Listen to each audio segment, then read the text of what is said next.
All right, so are you ready to dive into like a really complex question? I am. Bring it on. Okay, so today we're tackling the question, what is a woman? And I know I know it sounds simple, right? It does sound simple, but Yeah, but as we're going to see, it gets complicated like really fast. oh yeah, buckle up. So we've got a bunch of sources for this deep dive. We've got clips from Piers Morgan's show, and then we've got some really intense interviews with Matt Walsh, and also a documentary that's just laser focused on this very question. Wow, that's a lot of material. It is, and it's a lot of different viewpoints too. Yeah, and are we going to like try to figure this out? What is a woman? Well, we're going to try to guide you through all these different perspectives, but remember, we're not here to tell you what to think. Okay, so just presenting the facts and leaving the conclusions up to the listeners. Exactly. Yeah, like that. Yeah, it's going to be a wild ride, so, just be prepared for some twists and turns. I'm ready. Okay, so like right off the bat, you see this tension between the biological definition of a woman and then the whole idea of gender identity. Oh yeah, that's like the central conflict, isn't it? Yeah, and Piers Morgan, like, he and his guests, they just jump right into that biological definition, right? They're saying a woman is an adult human female. Straightforward, the traditional view. Yeah, but then one of his guests, Angelica Mallet, she kind of throws a wrench in the gears. Oh, she does. Yeah, she suggests that gender identity is totally separate from biological sex. Okay, so it's not about your chromosomes or your anatomy, it's about how you feel inside. Exactly. And she says it's how you identify that really matters. Okay, I see where this is going. Right. And this is where things get really interesting because Matt Walsh, in his interviews, he talks to a lot of people. Oh, he does. He interviews a lot of people like academics and doctors. Yeah. And you notice this pattern. They really struggle to give like a clear definition of woman. To get all tongue-tied. They do. And it's like they're caught in this loop. Huh. Like circular logic, or they just default to self-identification as the deciding factor. It's like they are trying to reconcile these two totally different ideas of what it means to be a woman, the traditional biological view, and this newer, more fluid concept of gender. It's like two frameworks clashing. Yeah, and the sparks are flying. Yeah, and it's like you said, this clash, it leads us right into the transgender experience. Which is a huge part of this conversation. Huge. And in the documentary, we meet the psychiatrist, Dr. Greenman, who's really careful to make a distinction between gender dysphoria and the broader concept of transgenderism. Okay, that's an important distinction. Yeah, so gender dysphoria is that really intense distress that some people feel when their gender identity doesn't match their biological sex. It's like a deep discomfort. Yeah, but Dr. Greenman points out that not every transgender person experiences that level of discomfort. Makes sense, because being transgender is more about identifying with a gender different from the one you were assigned at birth. Right. Right. And so it's like this whole concept of gender dysphoria makes you think, how much of our gender identity is actually like innate versus how much is shaped by our environment, by the world around us. That's the million-dollar question. Yeah. Isn't it nature versus nurture? Totally. And that's where this idea of social contagion comes in, which the documentary dives into pretty deeply. Social contagion, that's a loaded term. It is, and it's pretty controversial. So some experts are suggesting that, the rising number of young people identifying as transgender could be linked to social influences like online communities or exposure to certain ideas. Like it's a trend. Well, it's like some people are saying, hey, maybe it's more about trends and social pressure than an internal sense of gender. Okay, and so is that like a backlash against the idea of transgenderism? It's definitely a point of contention, and of course you have people who completely reject that idea of social contagion. Right, because they're saying it invalidates the experiences of transgender people. Yeah, exactly. And so you've got this back and forth, this really heated debate, and it's like, how do you even begin to untangle that? It's tough. It is really tough. And speaking of tough questions, the documentary also shows us how this whole debate is playing out in real life. It's not just theoretical. Right. It's getting real. It is. So we hear from a transgender woman who talks about finding affirmation from her friends and family after transitioning. So for her, it was a positive experience. It was. And then you have Matt Walsh, who he just flat out rejects the idea of gender identity being separate from biology. So he's coming from a very different perspective. Totally. And it's like these two opposite ends of the spectrum. And it's like, where do you even begin to find common ground? Yeah, it's hard to see how those two perspectives could ever meet. It is. And then somewhere in the middle, you have this story about a transgender woman who only started questioning her biological sex during adolescence. So later in life. Yeah. And it makes you wonder, could social factors play a role in how people come to understand their own gender? It's a valid question. It is. And then the documentary gets into some really controversial claims about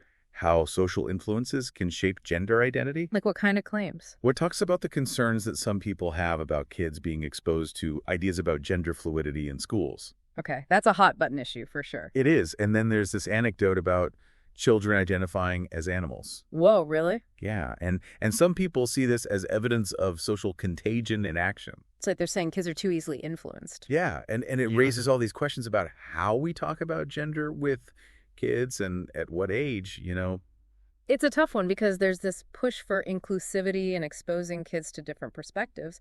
But then there's also this concern that maybe they're not developmentally ready to grasp those concepts. Yeah, it's a delicate balance for sure. Totally. And then you add medical transitioning to the mix and it becomes even more complex. Oh, yeah. Medical transitioning, that's a whole other layer. It is a huge layer. And the documentary features Dr. Forcier. He's a pediatrician who specializes in gender affirmation care. Okay, so he's working with kids who are experiencing gender dysphoria. Right. And he talks about puberty blockers and hormone treatments as options for these kids.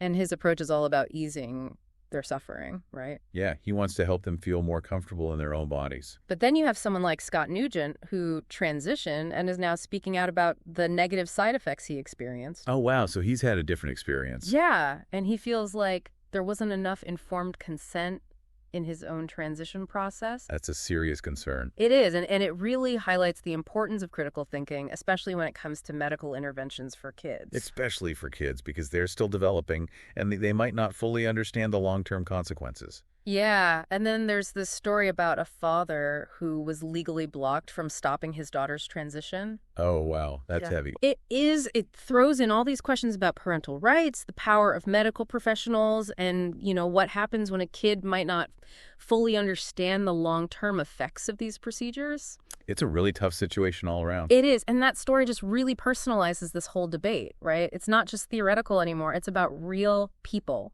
Real families. And real consequences. Yeah, exactly. Good. So, okay, we've talked about defining woman. We've talked about gender identity, medical transition. But now let's look at how all of this is playing out in the world of sports. Sports. Okay. That's a whole other arena. It is, and you hear from female athletes who are concerned about the fairness of competing against transgender women. Oh, yeah. It's been a huge debate. Huge, and the documentary brings up the case of Alana McLaughlin. She's a transgender MMA fighter. Oh, I've heard of her. Yeah, and then there's the whole controversy surrounding swimmer Leah Thomas, which just exploded in the media. Leah Thomas? That was everywhere. It was, and this is where it gets really tricky because you're trying to balance the rights and inclusion of transgender individuals with the concerns that some women have. So it's about finding a balance.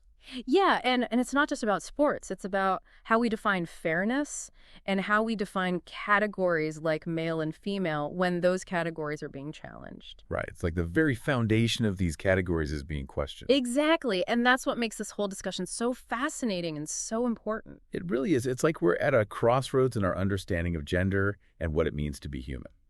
Yeah, it really does make you think, how do we balance these things? How do we make sure everyone feels included, but also acknowledge that there might be some, biological differences? And it's not just about sports. This tension is everywhere when we talk about what it means to be a woman.